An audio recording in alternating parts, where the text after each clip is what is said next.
Bonjour à tous et bienvenue dans notre atelier chez License to Quilt. Je suis Lily et je vous propose aujourd'hui un projet simple et efficace qui va s'occuper de nos chutes qu'on a dans l'atelier de couture. On a tous des chutes dans des quantités plus ou moins importantes. Chez moi, les chutes se sont accumulées d'une façon énorme puisque nous, on coupe des tissus tous les jours.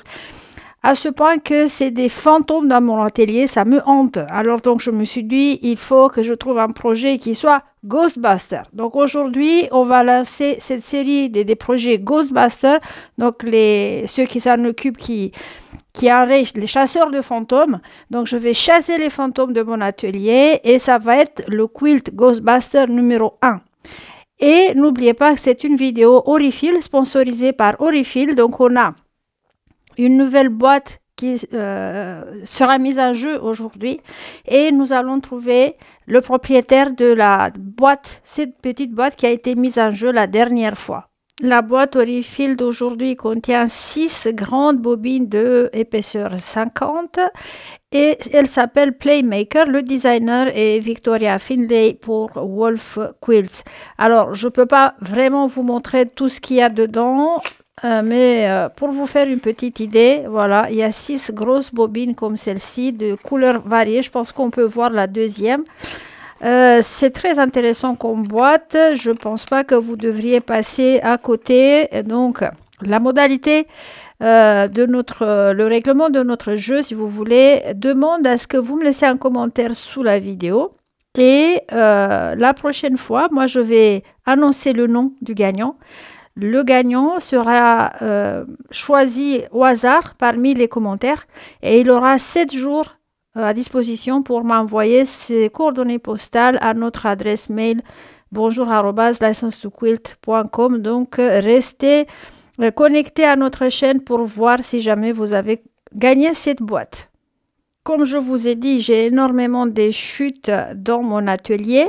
Alors, je le coupe jamais avant de décider avant d'avoir un projet en tête pour les chutes.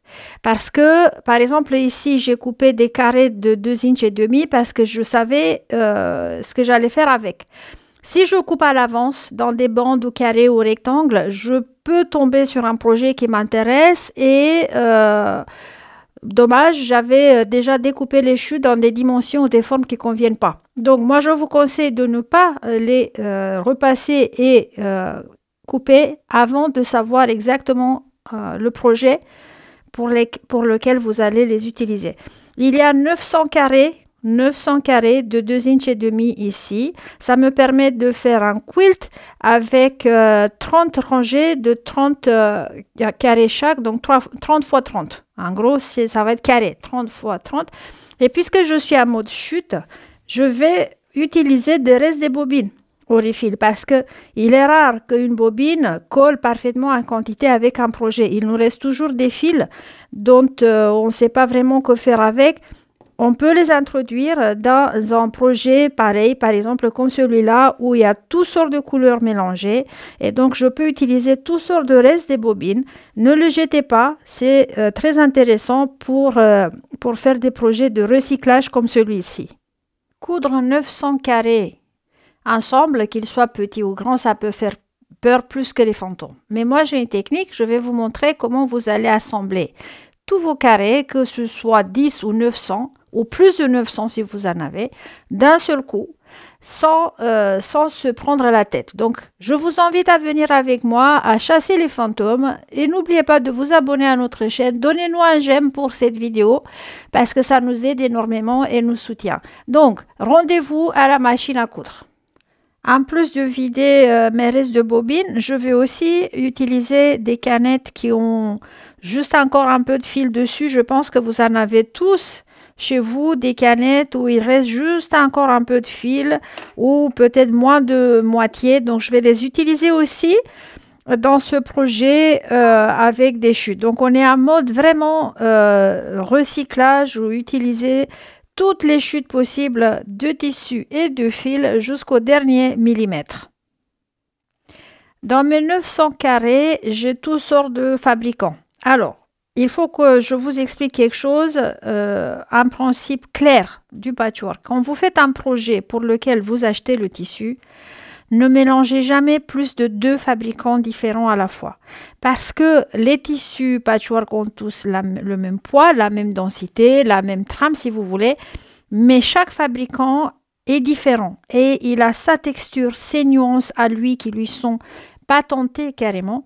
Donc n'essayez pas de mélanger trop de textures variées ou trop de couleurs qui sont, par exemple, vous n'allez pas mélanger, je ne sais rien, moi j'ai dit Anna Maria Horner de Free Spirit Fabrics avec Andover, ça ne va pas le faire. Mais dans le cas de présent, puisque je veux tuer toutes mes chutes, ici il y a tout et n'importe quoi. C'est si vous voulez la seule exception de la règle. Ici, j'ai du Michael Miller, j'ai Moda, j'ai Andover, j'ai tout ce que vous voulez. J'ai Kaufman, je ne sais même plus tout ce que j'ai. Camelot Fabrics, tout ce qui m'est arrivé sous la main. Je vous ai dit tout à l'heure qu'il y a 900 carrés. Je vais faire un projet de 30 x 30. La première étape pour les assembler, puisque je vous ai dit que je vous montre une méthode d'assembler tout d'un coup, on va commencer par faire des paires de 2. Alors, je vous explique tout de suite. Je prends mes 2 premiers carrés. Je les mets un droit contre un droit. La marge de couture est toujours 1/4 inch. Point droit, longueur 1,8 puisque on fait du piéçage. Encore une fois, on ne fait pas du point d'arrêt dans le patchwork parce que c'est une question qui revient pourtant assez souvent. On ne fait pas de point d'arrêt dans le patchwork. Ça n'a aucun sens parce que soit de la couture sera de nouveau coupée, soit il y aura une autre couture qui va passer par-dessus. Donc, ce n'est pas comme dans les vêtements. Donc, avant que j'arrive à la fin de mon carré, je prends 2 autres. Je vais essayer de mélanger quand même un peu dans les couleurs que j'ai là. Donc, je prends 2 autres. Je les mets un droit contre un droit. On fait du chain piecing. Ceux qui me suivent ont déjà vu cette technique. Donc, je soulève le pied de biche. J'accole mes 2 prochains carrés au précédent. Et je continue ma couture. Même si ce n'est pas parfaitement accolé, ne vous inquiétez pas s'il y a quelques millimètres de distance, ce n'est pas ça qui va influencer votre projet. Donc, puisque je fais 30 sur 30, j'ai intérêt à faire déjà 30 paires. Donc, mes 30 premières paires de carrés. Donc, voilà, j'ai encore une paire. Je les mets un droit contre un droit. Je soulève le pied de biche, je mets en dessous et je continue ma couture.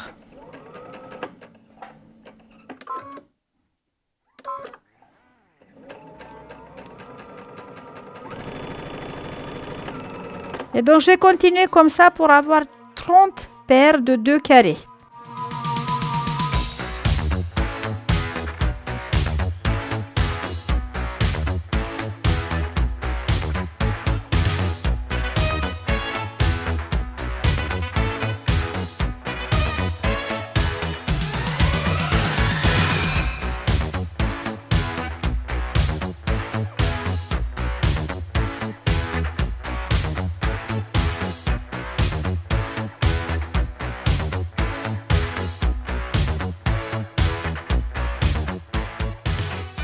J'ai obtenu une longue guirlande comme ça, des carrés cousus ensemble 2 par 2.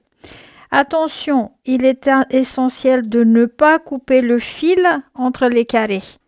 Donc, laissez le fil continu comme ça pour que tous les carrés soient accrochés ensemble. Autrement, la technique ne va pas fonctionner, tout simplement. Donc là, j'ai 30 paires de carrés. Je vais revenir à la première ici. Je vais l'ouvrir comme ça. Et je vais lui attacher un nouveau carré. Donc, je prends mon 3e carré, je l'attache ici, je mets sous le pied de biche et je vais le coudre.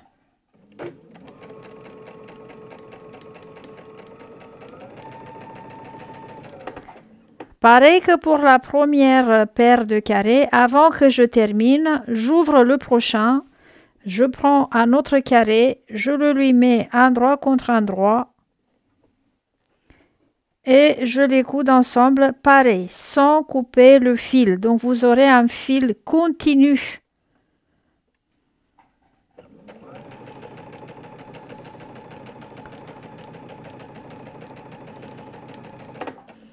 J'ouvre le troisième carré, ici, je prends à nouveau et je le lui attache endroit contre endroit.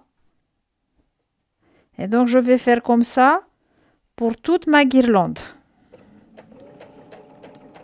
Ce qui va me donner à la fin 30 unités de 3 carrés chaque. Et ces 30 unités seront connectées ensemble. Donc, je vais mettre le reste de la guirlande en bas. Voilà, c'est plus facile pour moi. Et donc, je prends le suivant, un carré. Vous vous doutez bien que dans le cas de ce projet, il n'y a pas un design jugé à l'avance. On s'en fout un peu des couleurs, on s'en fout un peu de marque, on s'en fout un peu de tout, quoi. Enfin, je vais juste faire attention à pas mettre 2 carrés identiques l'un à côté de l'autre, mais à part ça, peu importe, je les prends comme ça vient, voilà, sans trop me casser la tête. Donc voilà, je vais rajouter mon troisième carré et puis on va voir. Ce qui est bien avec ce projet, cette technique, est que le seul moment où vous devez compter vos carrés, c'est pour la première guirlande. Après, vous faites que rajouter, rajouter, rajouter, puisque vous avez déjà coupé la quantité nécessaire et vous savez que vous faites un carré ou un rectangle, vous avez déjà jugé ça, et quand vous avez fait la première guirlande, vous avez disposé les pierres de la fondation de votre projet. Donc, moi, maintenant, je ne compte plus rien. Je fais que rajouter tout simplement les carrés au fur et à mesure dans mon projet. C'est tout.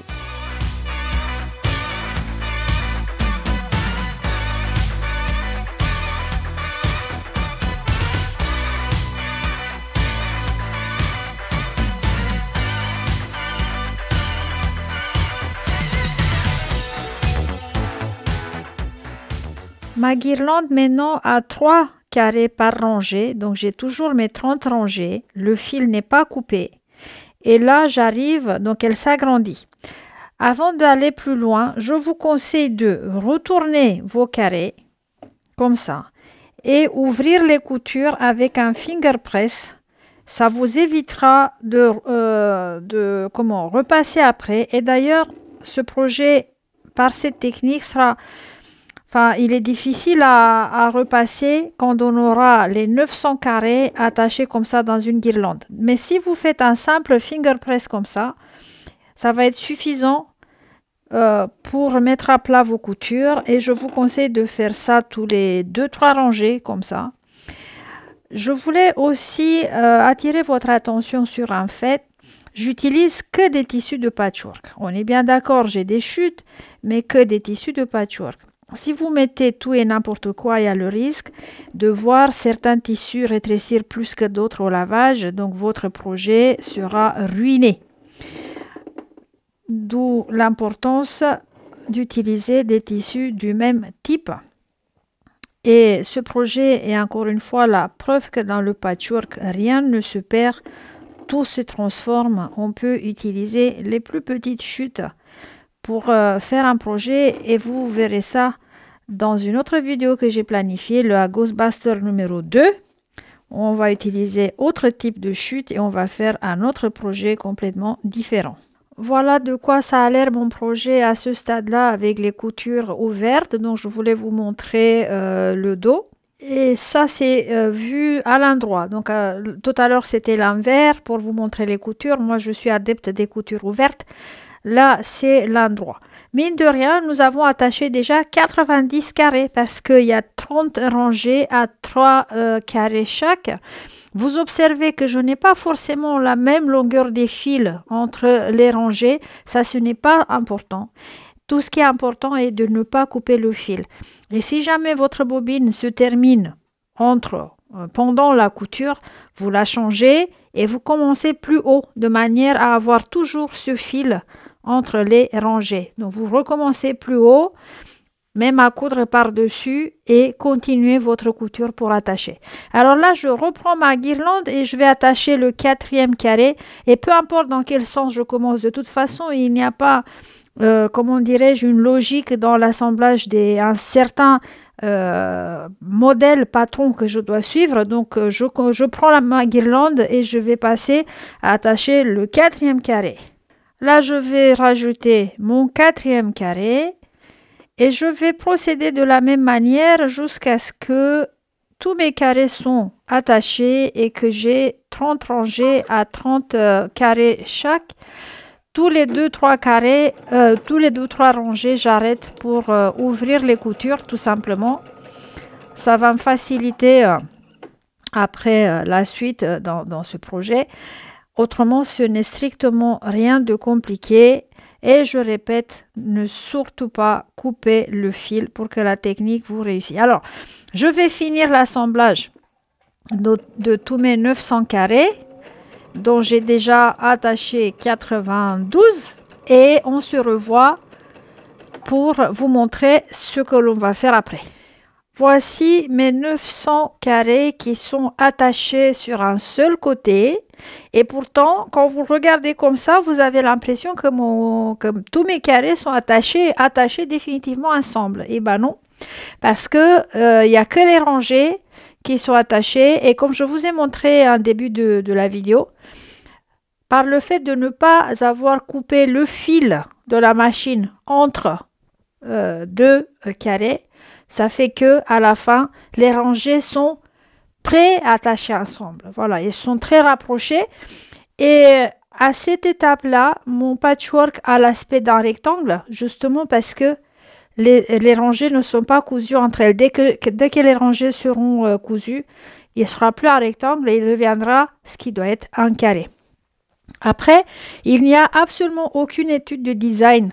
Ici, j'ai juste attaché les fantômes de mon atelier, donc il n'y a que des fantômes ici, mais par le fait d'avoir utilisé seulement des tissus de designer qui sont eux étudiés, ça fait que mon patch a l'air très chouette, comme je le vois comme ça un peu à l'écran. Il a l'air très chouette rien que par cet élément là d'avoir employé seulement des tissus de designer. Maintenant, je vais vous montrer un tout petit peu de plus près comment sont les rangées. Et après, je vais passer à la machine à coudre pour vous montrer ce qu'on a à faire pour finir notre patch. Cette technique ne m'appartient pas. Donc, c'est une technique qui est largement employée dans le patchwork américain et qui simplifie beaucoup le travail quand on a affaire à des blocs qui sont identiques, notamment des carrés, et qu'il faut juste les assembler comme ça, sans étude de design sur le rendu final. Donc en fait, là, ce qu'il nous reste à faire, c'est juste coudre les rangées entre elles. Et comme elles sont déjà bien rapprochées, vous allez voir que c'est très facile à faire. Image de détail. Ici, vous voyez bien que tous les carrés en fait sont cousus entre eux, mais seulement sur un côté. Et les rangées sont pratiquement attachées. Ce fil-là va nous permettre de les rapprocher facilement pour coudre entre les rangées. C'est tout ce qui reste à faire actuellement. Pour ce faire, je vais juste retourner mon patch pour aligner mes rangées avec le pied de biche. Et là, je vais juste les mettre endroit contre endroit et je vais les coudre du haut jusqu'en bas. Comme j'ai 30 rangées, j'aurai 29 coutures à faire. Donc, je couds une rangée.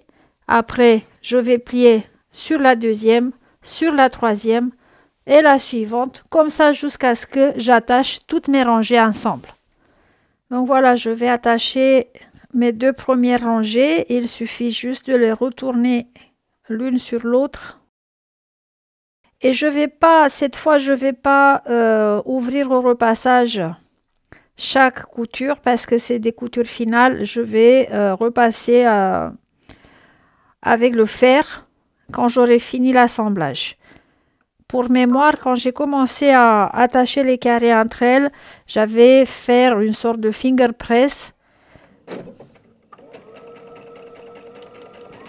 toutes les 2-3 rangées pour ouvrir, ce qui fait que maintenant vous voyez mes coutures sont ouvertes et sont ouvertes aussi sur l'autre côté et c'est facile de les matcher, surtout qu'il y a le fil entre les coutures qui me facilite cette tâche énormément.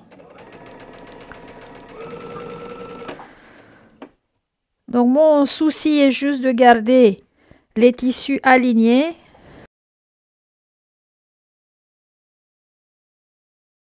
Et vérifier que les coutures sont bien ouvertes tant sur la couche d'au-dessus que en dessous le pied de biche.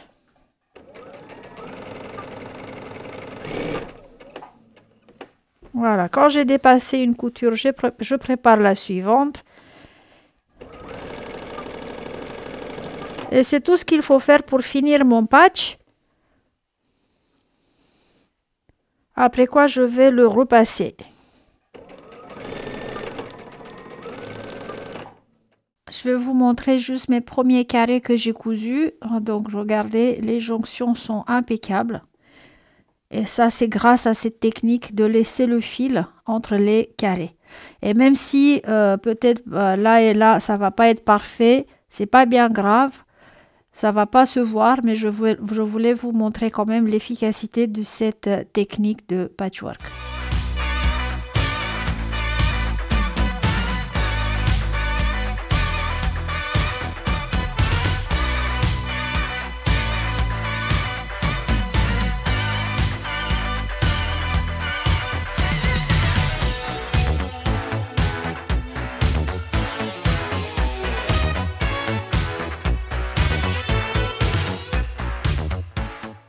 Le patchwork est fini, donc il mesure 1,39 m sur 1,39 m, c'est un carré et il est réalisé seulement avec des chutes de tissu et des chutes de fil. Je vais lui ajouter une bordure, j'aurais pu le laisser comme ça en fait, mais moi j'aime bien une bordure à mes patchwork, donc je vais lui mettre une bordure de la même taille, 2,5 inches parce que j'ai des restes de bordure aussi, des restes de binding.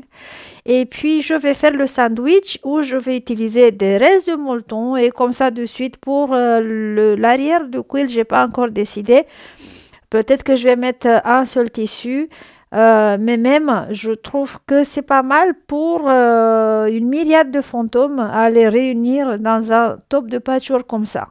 Mon quilt est fini, il mesure 1,5 m sur 1,5 m à partir donc de 900 petits carrés de 2,5 inches sur 2,5 inches. Je vais vous le montrer déroulé, mais avant ça, j'ai deux annonces à faire.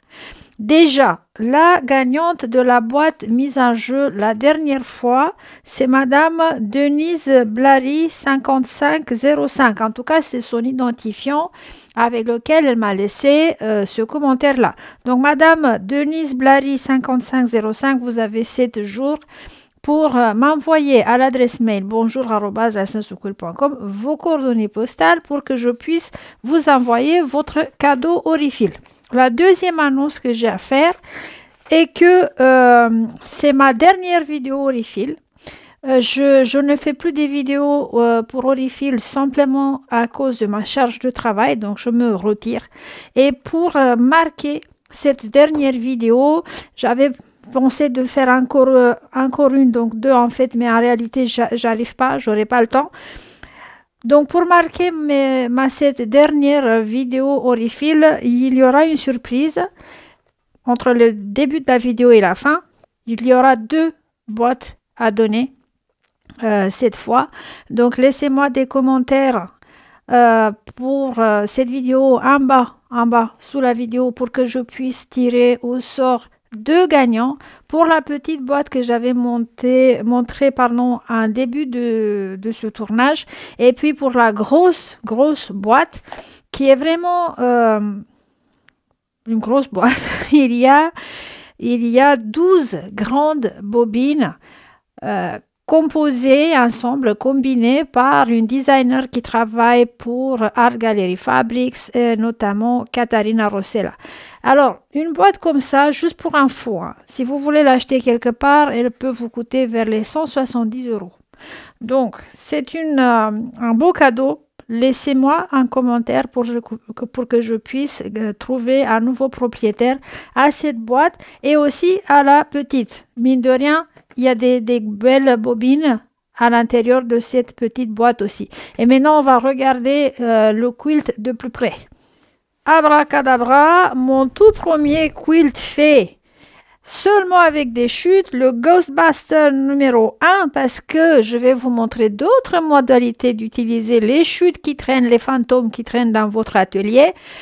Et celui-là, alors je vais vous montrer le dos aussi, c'est important pour deux choses.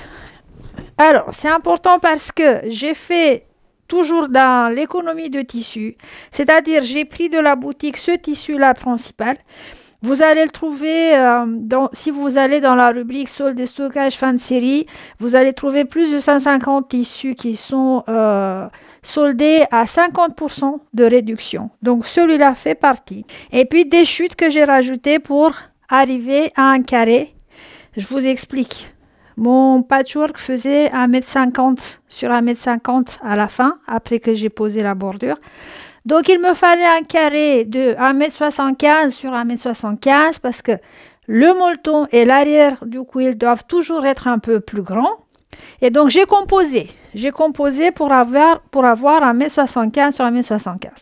Et après, quand j'ai coupé l'excédent, j'ai récupéré les tissus pour faire la bordure, le biais, le binding, comme il s'appelle en terme original, pour ce joli quilt. Alors, précision. Il est fait seulement avec des chutes. Vous allez me dire, oui, mais j'ai utilisé que des chutes de qualité, des tissus de designer, du molleton Hobbs et du fil Orifil. Donc, je n'ai pas employé des tissus grande surface. Parce que si vous essayez ça, il ne va pas sortir comme le mien. Il est beau parce qu'il est réalisé seulement avec des chutes, des matériels de la plus grande qualité. Des quilts comme celui-là, réalisés avec des chutes, je les vois, moi, idéaux pour les pique-niques et les barbecues. Donc, je le vois bien sur une pelouse avec un panier de pique-nique. Donc, c'est vraiment une très belle réalisation. C'est pas parce que je l'ai fait moi. Ah oui, le free motion, le matelassage en free motion, en piqué libre, j'ai utilisé un fil jaune parce que je voulais l'ensoleiller. Et j'ai fait le plus simple motif que ce soit, j'ai fait des méandres, vermicelles, stippling en anglais. Donc, c'est le plus facile pour moi, le plus rapide. Pour le quilter, il m'a fallu à peine 2 heures. Franchement, très très vite. Avec ce type pour moi, le free motion, en tout cas, c'est le plus facile matelassage que je puisse faire. Et j'adore le faire et je le fais très très vite. Donc 1,5 m sur 1,5 m, 2 heures au grand max pour le matelassage, un méandre vermicelle. Si vous ne savez pas faire le free motion, revenez un peu en arrière parce que j'ai fait une vidéo l'année dernière, je crois, où je donne vraiment toutes les indications et tous les secrets du piqué libre. Donc, regardez bien et apprenez à faire du piqué libre. Vous allez voir, ça va aller très vite, la finition de vos patchwork avec ce type de matelassage. Et donc, moi, là, maintenant, je vous dis, l'été est proche. Préparez-vous les pique-niques. Et puis, n'oubliez pas de vous abonner à notre chaîne. Donnez-nous un j'aime parce que ça nous soutient. Ça fait monter nos vidéos dans le classement de YouTube. Et c'est important pour nous parce qu'on met beaucoup de travail et beaucoup de cœur et beaucoup d'âme dans la réalisation de nos vidéos. À bientôt, les amis, pour de nouvelles aventures. Ciao, ciao!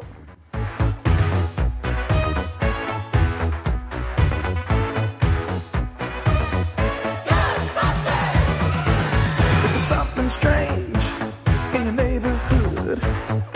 Who you gonna call? Ghostbusters!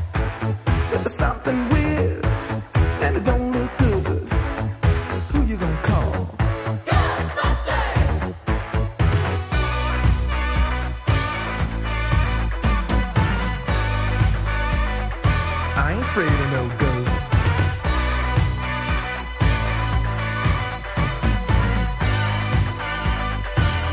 afraid of no ghosts.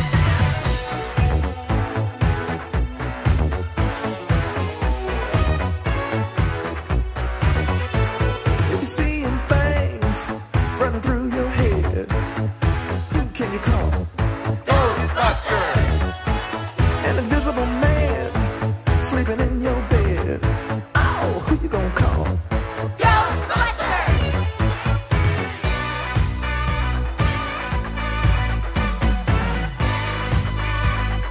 I ain't afraid of no ghosts.